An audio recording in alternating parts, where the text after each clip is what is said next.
My older sister was my father's favourite child. When my sister contracted diphtheria, a mortal disease, I was tied to her bed every day in the hope that I would get it. I was 9 months old when my sister died. My father told my mother that he wished I had died instead of my sister.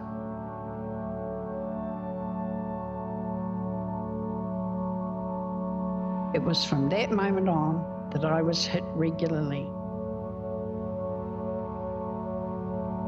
I lost the will to live in the early years.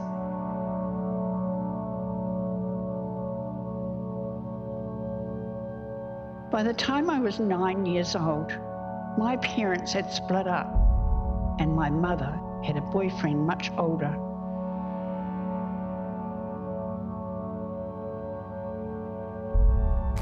They would have some pretty awful parties. I would be picked up and put onto a table from which I had to sing to those drunks.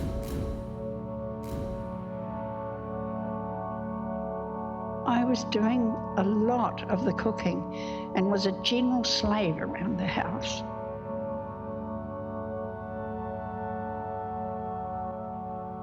I was fostered out to one family where the husband thought it was sad that I had been raped. And he said he thought he should show me exactly how I should have been loved. For 13 months, I was sexually abused. I blamed myself for everything that happened to me.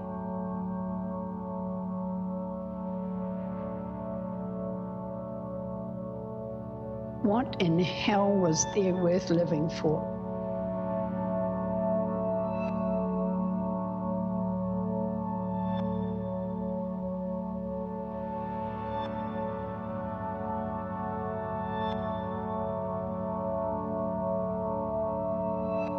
We were a very chaotic family.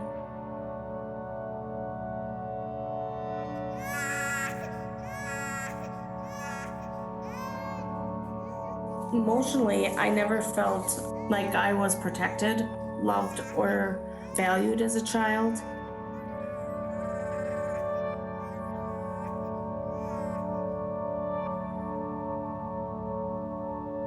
I was told this, I did not remember this because I was 2 years old.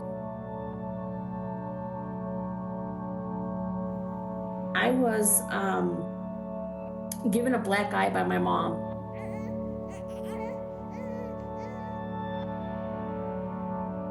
I was a humorous child, you know. I could make anybody laugh, but inside, I was falling apart.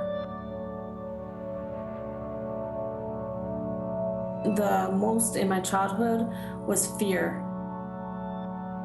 You know, you're supposed to go up to Uncle Charlie, give him a hug goodbye, but once he got a hold of you, he would hug you so close that you were like one person.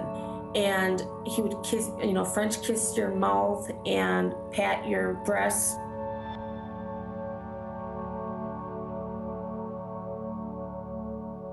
Those long goodbyes were very disturbing because my parents were well aware and was right in the room when it would happen.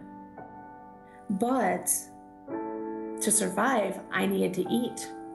And to survive, I knew if I went over there participating in what was going to happen to me, they would feed me at the end of the day.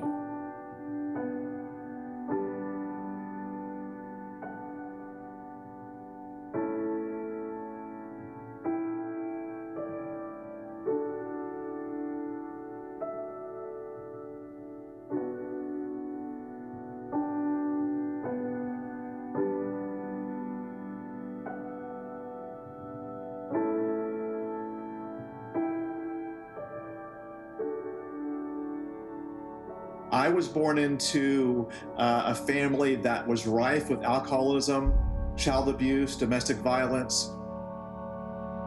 My mother went about finding every dirtbag she could to date. One of these she eventually married, and he was the one that began to molest me.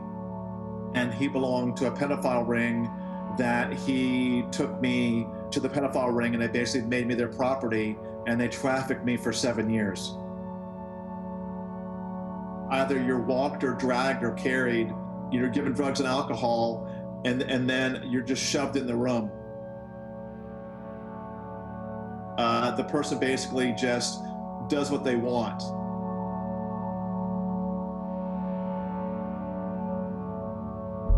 You begin to see your worth as a sex object, and that's how you're defined. You're made to feel you don't matter.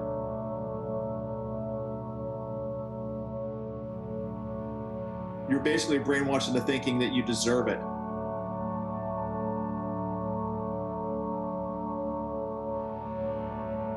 I was told frequently that I was selfish.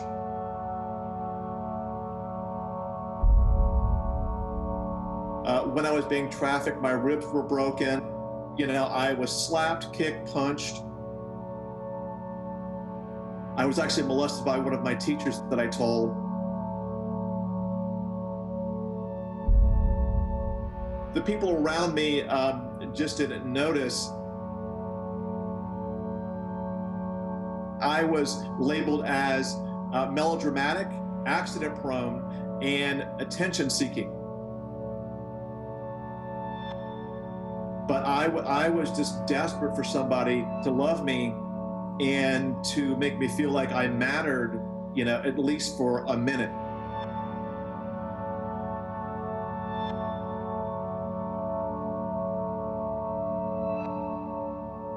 Ma mère, quand j'avais de 6 à 11 ans, si, mettons, elle voulait nous punir, elle pouvait nous tirer par les cheveux pour nous rentrer dans la chambre. Puis si on tombait, elle continuait de nous tirer par les cheveux pour nous amener dans la chambre. Quand, mettons, on avait quelque chose de pas correct, mettons, elle nous tapait, mais c'était pas juste 1 ou 2 tapes ses fesses, c'était vraiment comme... Elle se défoulait jusqu'à temps qu'elle soit épuisée.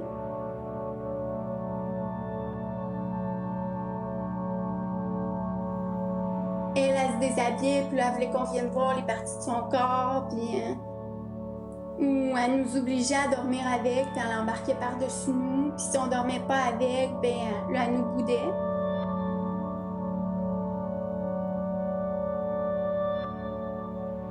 Elle racontait des choses qui n'étaient pas nécessairement vraies, tu sais, que mon père, mettons, il voulait nous tuer, ou des trucs comme ça, dans le fond, pour vraiment essayer de le discréditer à nos yeux.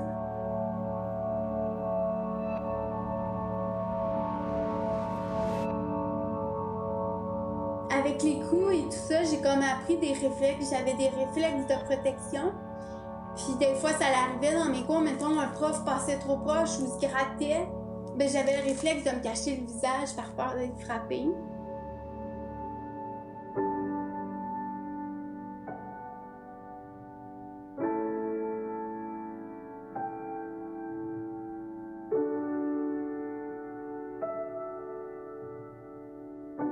Quand j'avais 12-13 ans, on avait une travailleuse sociale qui venait tous les vendredis soirs voir à la maison comment ça se passait, puis elle n'a jamais rien vu.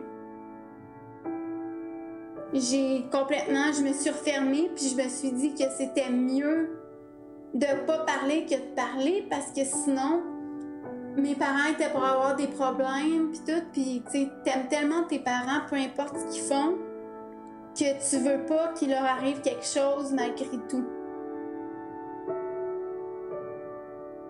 Je savais juste qu'il y avait une noirceur en dedans de moi, puis que je me sentais juste pas bien.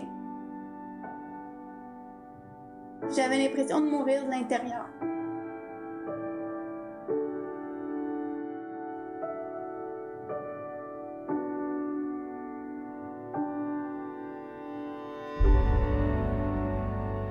My whole life, I was treated like dirt.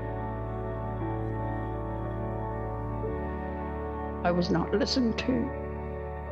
I was not encouraged to speak out. I was constantly afraid. I was to carry that fear throughout my life.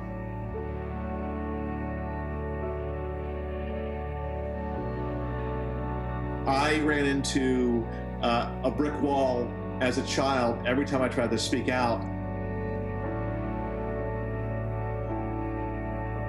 When you come to them and tell them that this happened and you're denied that validation, that's very, very upsetting because it's silencing you, making you keep that silence that you know needs to come out.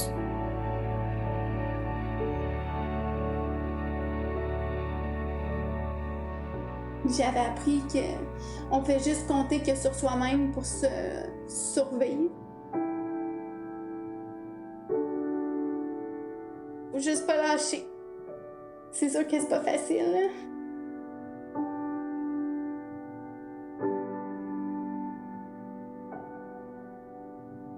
Who was there to help me, to interrupt my life? Who could have seen the pain I was feeling? Would you?